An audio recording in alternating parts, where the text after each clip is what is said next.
ಇದ್ದಾಗ ಮನುಷ್ಯ ದುಡಿದೆ ಇದ್ರ ಹೆತ್ತವರಿಗಲ್ಲ, ಇದ್ದಾಗ ದುಡಿದೆ ಇದ್ರ ಮನುಷ್ಯ ಹೆತ್ತವರಿಗೆ ಅಷ್ಟೇ ಅಲ್ಲ, ಸತ್ತಾಗ ಹೊತ್ತವರಿಗೆ ಭಾರ ಆಗ್ತಾನ. ದುಡಿದು ಉಣ್ಬೇಕನ್ನೋದು ಕಲಿಬೇಕು ಮನುಷ್ಯ.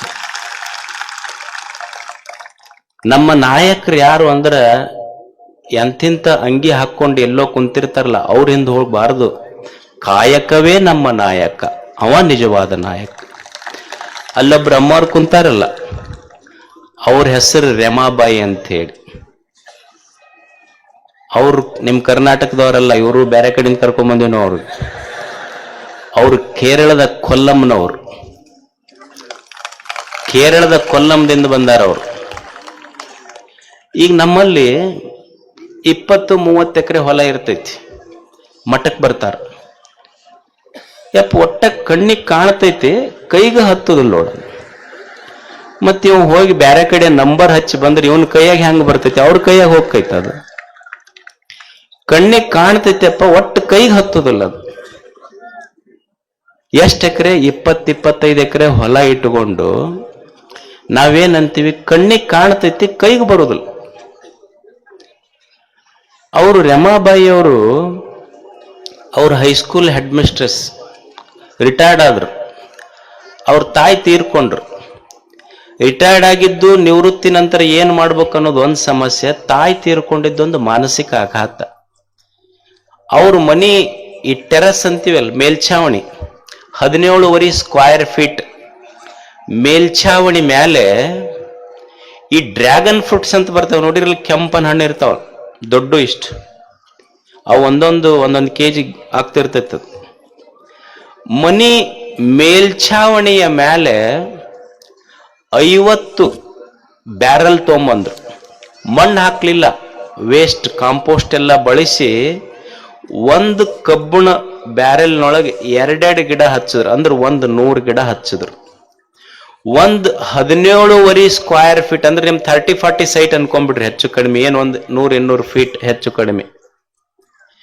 ಒಂದು 1700 ಸ್ಕ್ವೇರ್ ಫೀಟ್ ಮೇಲ್ಛಾವಣಿ ಟೆರೆಸ್ ಮೇಲ 100 ಡ್ರ್ಯಾಗನ್ ಹಣ್ಣಿನ ಗಿಡ ಬೆಳೆಸಿ ತಿಂಗಳಿಗೆ ಒಂದು ಗಿಡದಿಂದ 1,000 ರೂಪಾಯಿ ಲಾಭ ತೆಗೆದು ಪ್ರತಿ ತಿಂಗಳಿಗೆ ಟೆರೆಸ್ ಮೇಲೆ 1 ಲಕ್ಷ ರೂಪಾಯಿ ತೆಗಿತಾರ ಅವರು ಡ್ರ್ಯಾಗನ್ ಫ್ರೂಟದಿಂದ.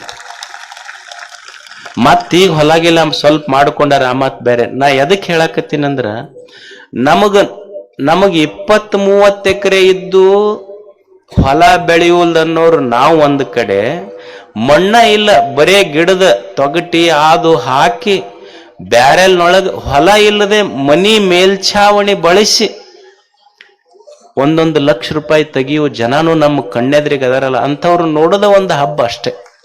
ಅಂಥವ್ರು ನೋಡ್ಬೇಕು ಈ ಕಣ್ಣ, ಅಂಥವ್ರ ಬಗ್ಗೆ ಕೇಳ್ಬೇಕು 2 ಮಾತು. ಅದಕ್ಕೆ ಅವರು ನಮಗೊಂದು ಸ್ಫೂರ್ತಿ. ಅದಕ್ಕೆ ಅಲ್ಲಿಂದ ಬಂದಿದ್ದಾರೆ ಅವರು. ಅವರ ಆ ಸಾಧನೆ, ಅವರ ಕ್ರಿಯಾಶೀಲತೆ ಏನಿದೆ ನಮ್ಮ ನಾಡಿನ ರೈತರಿಗೆ, ಯುವಕರಿಗೆ ಸ್ಫೂರ್ತಿ ಆಗಲಿ ಅಂತ ಹಾರೈಸಿ, ಪರಮ ಪೂಜ್ಯ ಬೂದುಗುಂಪಿಯ ಶ್ರೀಗಳು ಅವರಿಗೆ ಆಶೀರ್ವಾದಿಸಬೇಕು ಅಂತ ತಿಳ್ಕೊಂಡು ಅವರಲ್ಲಿ ಕೇಳ್ತೇವೆ.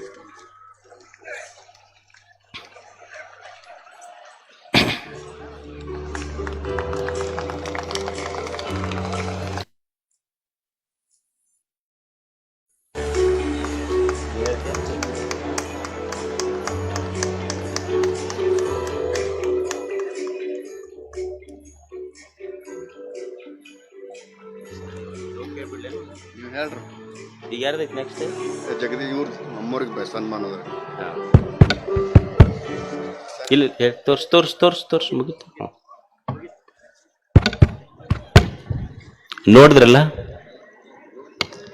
ಅಂದ್ರ